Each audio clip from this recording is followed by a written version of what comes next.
cá para eu poder começar essa mesa. Ou mais pra cá, ou se mais eles pra quiserem cá. ficar com a gente. Vocês podem ficar aqui com a gente também. Participem também, público espontâneo, que a gente nunca viu na Isso, vida. tudo gente que a gente não conhece.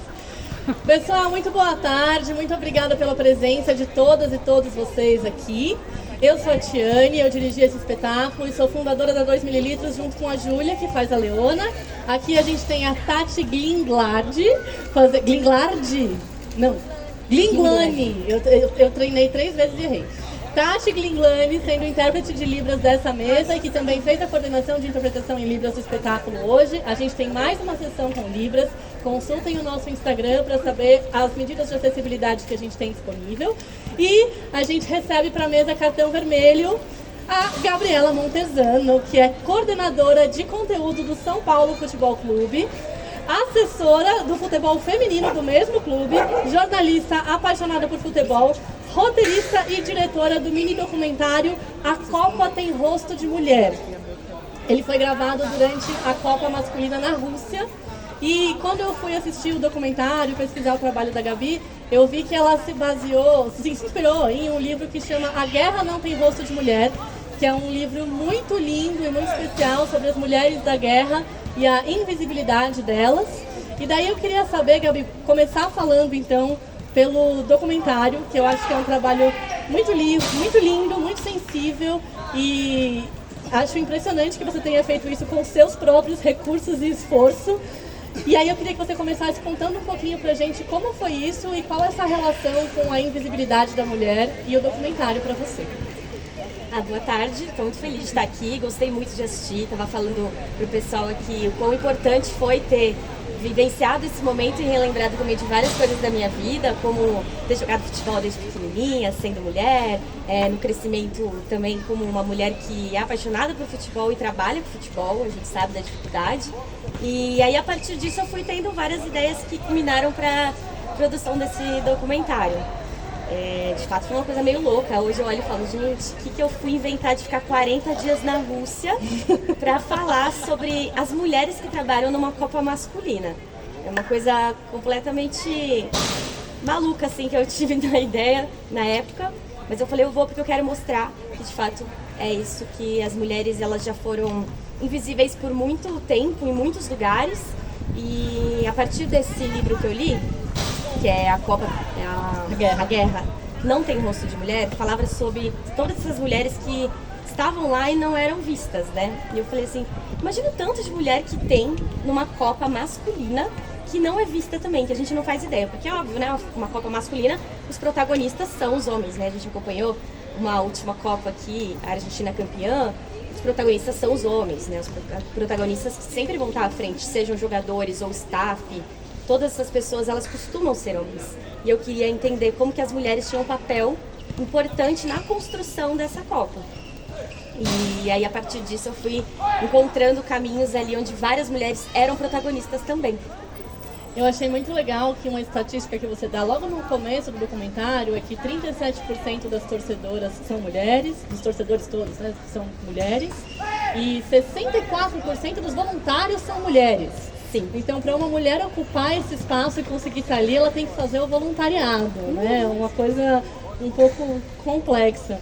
E daí, acompanhando a história da mulher que trabalha na Federação Croata, é incrível, porque ela fala, eu tô aqui para eles, eu não quero ser chefe deles.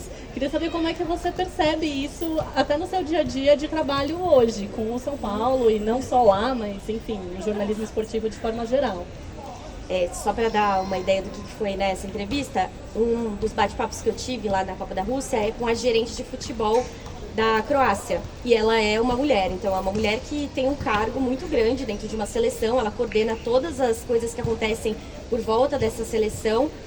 Foi uma seleção que também brilhou muito nessa Copa de 2018. E ela continua sendo a gerente e ela fica no banco de reservas, inclusive, que é algo super raro. Se a gente olha, majoritariamente vão ser homens sentados no banco de reservas. E ela era uma mulher, então ela se destacava. E aí ela sempre tentava trazer, quando eu falava sobre esse lado de como é você ser uma mulher e ocupar esse espaço, da importância que tem isso, né, para nós mulheres, para outras mulheres que veem isso, para meninas que estão crescendo e que gostariam de trabalhar com o futebol, porque não é só jogar futebol, né, mas pode ocupar diversas funções. E ela sempre falou isso mesmo, como eu trabalho para eles, eu tô o tempo inteiro aqui, eu não vejo uma grande diferença porque eu quero fazer isso por eles. Mas no fim das contas, ela faz toda a diferença, porque ela cuida de toda a logística e tudo passa pelas mãos dessa mulher. Talvez ela não tenha um entendimento assim completo da importância que ela tem ali. E muitas vezes a gente também não é acostumada a pensar que a gente é tão importante num local, mas ela fez toda a diferença e faz ainda toda a diferença nesse espaço. Eu acho que fazendo um paralelo ali com a minha função como jornalista, trabalhar para um time de futebol masculino, né? Hoje eu cuido também do feminino, é algo bem complexo, porque é um ambiente que tem muitos homens que às vezes vão desconfiar de você, não vão acreditar em você, mas até pego a inspiração aqui da nossa peça, da nossa gloriosa Leona, que ela foi e brigou e foi pra cima de algo que era pra quebrar as regras. E a gente precisa quebrar algumas regras. Não são regras. Se a gente começar É só um estatuto pendurado numa parede que alguém escreveu ali. Mas não necessariamente você precisa seguir aquilo que tá ali. Muito lindo. Quando eu assisti o documentário essa semana para preparar a nossa conversa, eu lembrei da Debinha. Eu comecei a assistir aquela mulher contando que eu tô aqui para eles, não, porque eles têm técnico, porque eu tô numa outra coisa assim, meu Deus, ela é a Debinha. A gente tem uma. Tem alguma outra história que, mesmo que não tenha entrado no documentário, porque imagino que você deva ter entrevistado e conversado com muitas mulheres, para depois chegar nessas 4 que você foca ali. Queria saber se tem alguma outra história que você gostaria de compartilhar, que foi... Eu acho que tem uma história legal. Ele entra no documentário também, mas que eu tive uma conversa prévia com essa mulher, que é uma iraniana, que foi fazer a cobertura, e ela era uma fotógrafa. E pela primeira vez na história ela entrou num estádio de futebol, porque era proibido, né? Lá eles não podiam assistir nem partidas, muito menos trabalhar numa partida, né? Uma mulher. E ela conseguiu, entre pouquíssimas pessoas do país dela, foram 3 pessoas só que foram chamadas para essa cobertura. Ela conseguiu ser a fotógrafa credenciada para essa partida. E aí ela me contou assim, como que foi a emoção de entrar num estádio pela primeira vez e trabalhar como uma fotógrafa, que era algo completamente diferente da vida dela, né? Que ela nunca teve essa oportunidade, apesar dela trabalhar como fotógrafa em várias coisas. E foi curioso, essa história foi super curiosa, porque ela só falava persa, praticamente não falava nada de inglês. E eu fazia uma pergunta e ela me respondia em persa. Porque ela falava assim, eu consigo entender o que você está me perguntando, mas eu não consigo te falar o que eu quero dizer com todas as palavras mesmo. Eu falei, tudo bem, vamos nos arriscar. E aí eu perguntava para ela em inglês, ela me respondia em persa, e depois ela passou para um amigo dela, e esse amigo traduziu tudo pra mim, e aí eu tive uma história muito bonita de entendimento do que tinha sido aquela emoção pra aquela mulher. Mas ali, naquele momento, eu só tava vivendo, tentando entender a expressão dela, corporal, como que tinha sido, mas não sabia nem o que ela tava falando. Foi muito curioso. Que difícil. Super, mas foi demais. E como que você achava essas mulheres? Na cara e na coragem, assim? Tipo, posso falar com você? Na cara da coragem, fui pesquisando em tudo quanto é lugar. Será que tem uma mulher aqui? Será que tem isso? Será que tem aquilo? Aí, até uma das mulheres que eu também coloco nesse documentário, ela é uma engenheira que coordenou, né, uma obra de construção do estádio que foi mandada final da competição. E aí eu entrava em todos os sites das construtoras dos estádios e tentava achar alguma mulher. Sei lá. Eu fui indo assim, eu fui tentando, na cara e na coragem. Aí eu tentei, algumas eu não consegui, né, encontrar lá, até porque a Rússia é muito grande, então várias estavam com delegação, que também em outras cidades eu não consegui encontrar, mas algumas a gente conseguiu conversar e foi muito legal. É um documentário lindo, gente, está disponível online. No Vimeo, a gente pode linkar ele nas nossas redes sociais também para vocês assistirem, mas é um documentário que já tem 5 anos. Então eu queria saber, de lá para cá, ainda mais você que está aí todos os dias nesse meio, o que você sente que mudou ou que não mudou? E acho que muitas coisas melhoraram, mas infelizmente poucas. Então eu queria que você falasse um pouquinho disso. Eu acho que a gente teve uma evolução em vários setores, né? Nessa Copa mesmo, de 2018, que foi a que eu fiz a cobertura, 2022 infelizmente eu não estava. Em 2018 foram algumas evoluções que aconteceram para as mulheres. Então, mulheres passaram a ter papéis de protagonistas também na comunicação. Nós tivemos um primeiro jogo narrado por uma mulher em rede nacional, não só no Brasil, como na Inglaterra e em alguns outros países, que foi um marco. Nós tivemos primeiras comentaristas mulheres de uma Copa masculina, também algo super relevante. Muitas mulheres que eu encontrava lá que eram cinegrafistas, que a gente vê super pouco. E aí de lá pra cá, eu acho que a gente também começou a criar começou a povoar alguns outros espaços.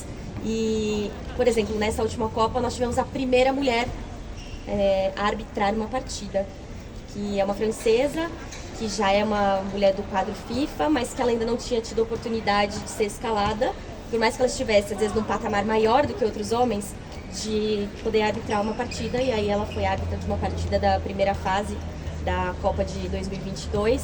Então, alguns espaços que vão crescendo aos poucos, pela nossa luta, pelo que a gente tenta desenvolver, mas, ao mesmo tempo, ainda passos pequenos. Porque sempre a gente viu agora, né, na última Copa, os questionamentos e comentários super machistas, quando as mulheres estavam narrando jogos, quando as mulheres estavam comentando jogos, que a gente não vê quando homens estão comentando, e ninguém nunca questionou por que um homem narra um jogo feminino. Então, por que a gente questiona por que uma mulher narra um jogo masculino? Não faz o menor sentido, assim.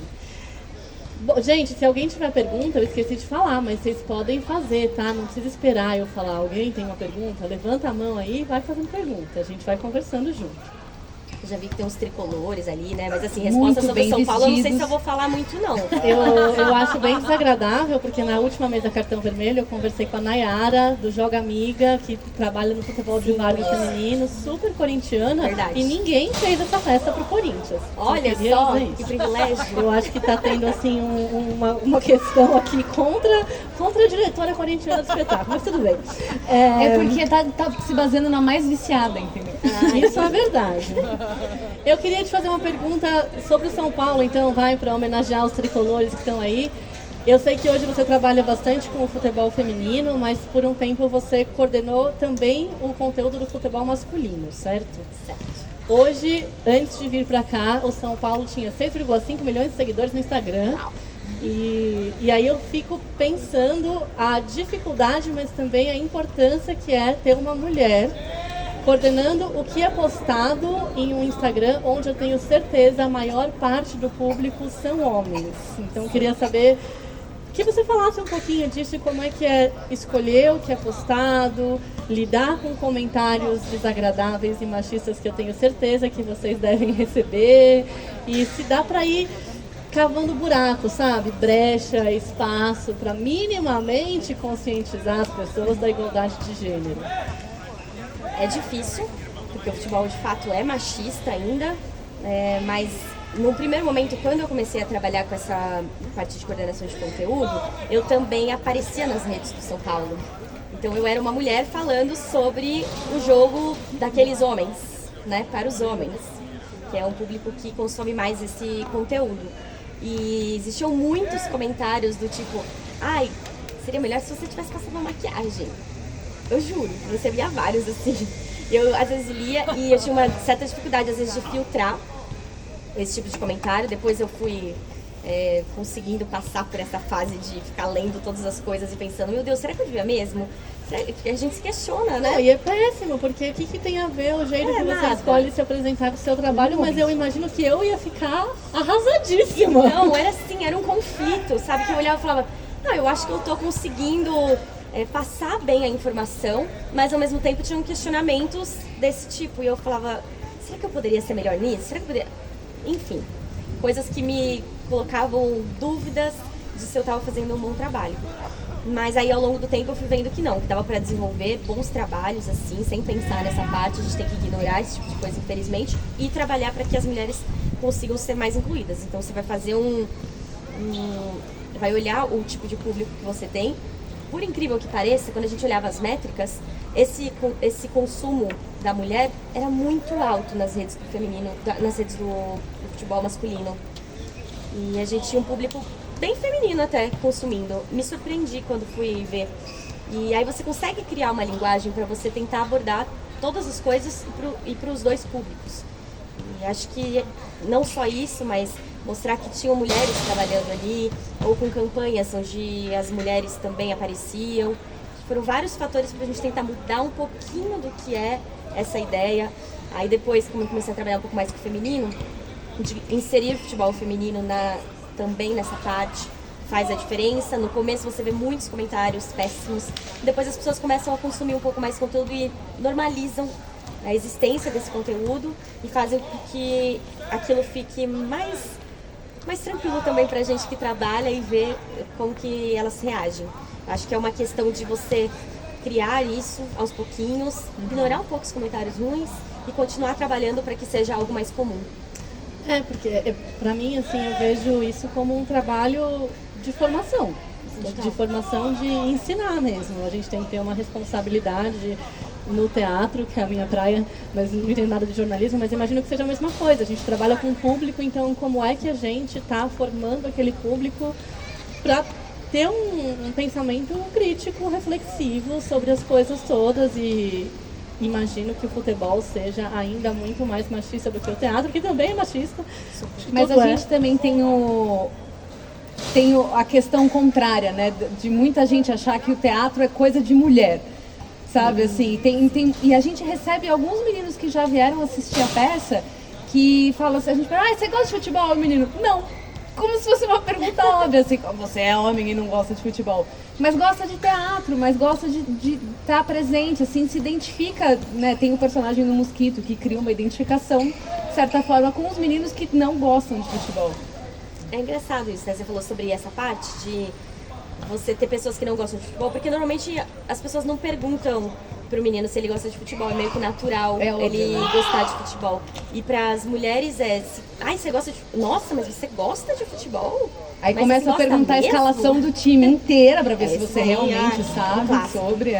Mas é engraçado como as pessoas veem de forma diferente, né? O futebol. Sim, como se o seu gosto tivesse alguma coisa a ver com o seu sexo, enfim. E a Leona, apaixonada por futebol, só queria um espaço. Só queria um espaço. Que o Mosquito... Ai, o que eu tô fazendo aqui? Eu vi que você tem, não sei se você, provavelmente não é você, né? Mas a sua equipe tem postado muitas coisas sobre a geração sub-17, sub-20, ali no Instagram do futebol feminino de São Paulo. Eu acho muito legal acompanhar essa molecada, primeiro porque é o nosso público-alvo, a peça é para todos os públicos, mas foi pensada para o público de 11 a 17 anos. E eu queria saber como é que você percebe essa geração chegando. Como é que elas veem, assim, e os meninos também, se já tem uma integração maior, os treinos mistos, ou se ainda é uma grande dificuldade? Primeiro que lá a gente tem no futebol feminino as categorias sub-15, sub-17 e sub-20, de categoria de base, a base além do principal. Sub-17 foi o primeiro time desde a retomada, depois o principal, e aí a gente teve a criação do 20 e do sub-15, que são as mais novinhas, né? Tem várias meninas de 12 anos. Aliás, se tem meninas interessadas, se vocês conhecem meninas interessadas em jogar futebol, a gente faz peneiras de vez em quando, lá aparece lá nas redes, e é muito legal a experiência, porque você vê várias meninas que têm interesse, que vão crescendo cada vez mais com essa vontade de jogar futebol e entendendo que tem um espaço construído para isso, né? O desenvolvimento que a gente teve de futebol feminino, de categorias de base para essas meninas nos últimos 4, 5 anos é gigantesco. Tem um espaço para que as meninas se desenvolvam, coisas que a gente só via no futebol masculino, nas categorias de base do futebol masculino. Mas agora no futebol feminino tem também, as meninas vão ter oportunidade de crescer jogando futebol, se desenvolverem para isso. E é um espaço muito legal. Eu gosto de lidar com essa categorias sub-15, 17, porque elas são meninas que estão se desenvolvendo, estão aprendendo ali como que é viver dentro do futebol. Você vai perder, você vai ganhar, você vai ter inúmeras situações difíceis, inúmeras situações onde você vai ser colocado à prova. Eu acho que isso é super importante para a formação da mulher. Nós mulheres não somos muito incentivadas a praticar esporte, né? Quando a gente cresce, assim. Quando é pequenininha, aí você pratica alguma coisa. Tem muita gente que vai fazer ginástica olímpica, é mais comum. E a gente não é tão incentivado. Isso faz tanta diferença para a formação da mulher, o desenvolvimento da mulher e como ela vai se formar uma cidadã lá na frente, pelo que o esporte proporciona, não necessariamente o futebol, que eu gosto muito de ver essas meninas se desenvolvendo e aprendendo isso ao longo do tempo. É muito lindo. Foi uma coisa legal que a Nayara colocou na última conversa, dela falar que as mulheres geralmente vão para os esportes individuais. E isso mostra também um reflexo nosso social do quanto se constrói uma competitividade de mulheres entre mulheres. Sim. Então você pensar que você vai praticar um esporte coletivo onde você precisa compartilhar, nem isso é incentivado, né? Assim, ou ainda é pouco incentivado. E você falou sobre a junção, às vezes, das categorias. Hoje a gente trabalha, como tem muitas competições voltadas para essas idades, a gente trabalha com essas idades separadamente mesmo. Com as atletas femininas jogando no local e masculinos jogando em outro. Mas a gente tem uma interação assim que é legal, que é da equipe principal que costuma ir para Cotia para poder fazer treinos ou para jogar lá. E é onde é o centro de treinamentos das categorias de base masculina. E a partir de um determinado momento eu comecei a ver que eles começavam a admirar essas atletas, que antes não acontecia muito, e eles já reconhecem. Aí a gente tá lá, eles passam e falam: olha fulano, olha tal atleta, posso tirar uma foto com você? E são meninos das categorias de base de São Paulo que admiram as meninas da equipe profissional. E aí você vê como vem crescendo, né? É meio respeito em cima disso. E entre eles têm, então, meninos sub-15 e meninas sub-15 são sempre separados? Sim. Pela idade, assim, a gente acredita que já é melhor separar e trabalhar no individual, mas as categorias anteriores que a gente ainda não tem em vários outros lugares, eles trabalham em conjunto e é algo super bom para o desenvolvimento. Sim, é ótimo para todo mundo. Ainda acho que é super importante essas iniciativas todas, até porque não existe, na minha visão, não existe comparação entre o futebol masculino e o feminino, porque não existem as mesmas oportunidades. Então não tem como a gente conversar, tipo, o futebol feminino isso e masculino aquilo. Era proibido até ontem que as mulheres jogassem futebol. Mas, ao mesmo tempo, quando a gente olha essa oferta toda que o masculino tem, a gente vê como ainda assim é reduzido para as meninas. É uma coisa que nas periferias é muito longe de chegar, as pessoas não têm acesso, ainda acaba ficando para um público específico, e é muito importante que clubes grandes, como São Paulo, Corinthians, Palmeiras, todos eles, tenham propostas contundentes para mudar isso, né? Sim, sem dúvida. Eu falei, a gente faz peneiras, né? A gente recebe peneiras de mais ou menos idade de 12 a 13 anos, até uns 15 anos mais ou menos, essas meninas têm oportunidade de serem inseridas num clube através da peneira. E vem meninas de muitos lugares distintos. Mas às vezes elas passam na peneira e chegam lá e falam: e agora? Como é que eu vou? Como é que eu vou vir? E aí tem famílias que têm condições de vir para São Paulo e vêm morar aqui para tentar continuar o sonho dessa menina. E tem famílias que não têm essa oportunidade. Então é preciso que os clubes se estruturem também para fornecer um meio dessa criança se desenvolver no futebol, morar, dar alimentação, enfim, inúmeras coisas que a gente sabe, apoio psicológico, tudo isso para que se desenvolva e consiga seguir esse sonho, né? No masculino é muito mais comum.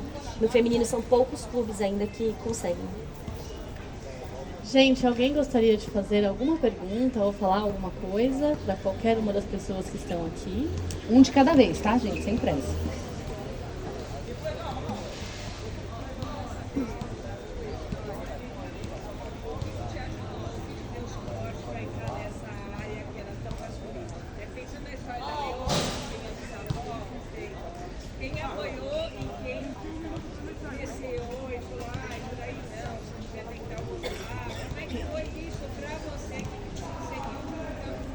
Eu vou repetir só por causa do microfone. Então, pensando na história da Leona, que tinha bisavó, que amparou ela aí, na sua história, olhando na sua trajetória, quem foram as pessoas que te ampararam ou então que foram contra até as suas escolhas para entrar nesse mundo do futebol que é uma coisa tão masculina? Obrigada pela pergunta. Eu sempre gostei de futebol ali pequenininha, porque eu tenho um irmão mais velho que jogava futebol, então a minha mãe me levava sempre pro meu irmão ir jogar futebol. E aí eu ficava brincando ali. E eu falo que eu sou uma pessoa sortuda porque eu tenho um irmão que sempre me apoiou e sempre falou pra mim: não, vai jogar também, joga, vamos lá. E aí ele até falou pra mim: treina muito a sua perna esquerda, porque eu sou destra. E eu não ouvi meu irmão hoje, minha perna esquerda é horrível, mas tudo bem. E aí eu sempre joguei com ele e fui brincando com os amigos dele até. E ele falava: não, minha irmã vai jogar futebol, que é a irmã do Rosa. eu era a irmã do Lucas. Então a irmã do Lucas vai jogar futebol. Aí depois eles começaram a me conhecer como Gabi, não era mais a irmã do Lucas. Aí assim, o Lucas não vai jogar futebol, mas Gabi, será que a Gabi não quer jogar hoje? E aí eu comecei a crescer nesse meio do futebol, me interessar, e depois que eu decidi fazer jornalismo, eu falei, acho que eu não vou trabalhar com futebol, muito chato, muito difícil, pra mulher. E por um tempo pensei, não vou. Depois eu fui tentando, minha mãe também me incentivou muito, meu pai me incentivou bastante também. E fui tentando me inserir nesse caminho, aí eu consegui um estágio na época no Lance, mas eu não trabalhava com jornalismo, trabalhava com fotografia, mas foi uma forma de eu me inserir nesse espaço. E aí de vez em quando eu ia lá e enchia o saco do meu chefe e falava assim, será que eu não posso escrever hoje uma matéria? Será que eu não posso escrever uma coluna? Alguma coisa assim. Aí eu lembro de um dia, acho que eu tava mais ou menos um ano, né, nesse jornal, e aí meu chefe falou assim, você quer escrever? Então hoje você vai ter uma oportunidade, você vai escrever a coluna. E eu falei, sério? Aí eu fiquei super nervosa, era uma coluna pequenininha assim, eu tinha minha fotinha assim bem pequena. Mas aí a partir daí acho que eu comecei a construir um espaço, eles começaram a me respeitar um pouco mais, que eles começaram a ver que eu não só gostava, mas que eu estudava muito e queria viver daquilo. Aí as coisas começaram a caminhar um pouco melhor. Obrigada. A gente tem que se esforçar muito mais, né? Nossa, pra você super, conseguir gente. escrever uma coluna. É engraçado isso. Você não pode errar na sua primeira eu não coluna. era estagiária depois de um tempo e eu ainda não tinha tido a oportunidade de escrever uma coluna. E os estagiários homens escreviam as colunas, acredita? Olha só, acredito. Mas deu certo depois, ainda bem. Mais alguém, gente? Não? Algum de vocês três aqui? Bom, então vou agradecer a presença mais uma vez de todas e todos vocês aqui hoje. Dizer que essa temporada de Catimba continua até o dia 2 de junho e que a 2 ml tem outros 2 trabalhos em temporada no mês de maio, que é para os bebês. Cadê, para bebês de 0 a 3 anos, vai fazer uma circulação pelas bibliotecas municipais. Inclusive estaremos também aqui na Monteiro Lobato, na Semana Mundial do Brincar, que vai do dia 25 de maio até o dia 2 de junho. A gente tem os Céus e Suas Histórias para crianças de 0 a 5 anos na Virada Cultural, no dia 19 de maio, no Teatro Paulo Heiró. E a gente tem uma agenda repleta de Catimba. Hoje foi o nosso último dia aqui. Dia 1º de maio, quarta-feira, temos 2 apresentações em Itaquera. Depois a gente vai para Moca, também na Zona Leste. E a gente encerra a temporada no Museu do Futebol. A gente vai apresentar ali na frente do museu. Então, como são muitas datas e muitos horários, eu convido vocês a acompanharem a 2 ml nas redes sociais. O nosso arroba é 2 ml, tem ali no nosso banner. E também no site tem a agenda completa, conforme as atividades vão sendo confirmadas, a gente coloca lá. Quero mais uma vez agradecer o apoio institucional do Instituto Brasileiro de Teatro e da Funarte e também a realização do 17º Prêmio Zé Renato da cidade de São Paulo e da Cooperativa Paulista de Teatro. Queria lembrar a todo mundo que está aqui que vocês pagaram os seus impostos e, portanto, pagaram por essa apresentação e essa mesa e pedir que vocês ocupem espaços públicos, que vocês frequentem o teatro e que reivindiquem isso, que é um direito nosso, que é a cultura com amplo acesso, de qualidade e para todo mundo. Então, continuem indo ao teatro. O arroba da Gabi é Gabi Montesano, também está lá marcada no nosso perfil. E eu vou pedir para a Lívia, que cuida das redes sociais, colocar o link para o Vimeo, para o documentário, nos nossos stories, para vocês poderem acessar isso facilmente. Então, muito obrigada a todo mundo e bom sábado para vocês.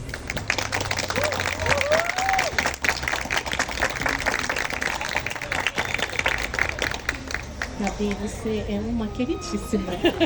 Muito obrigada, adorei.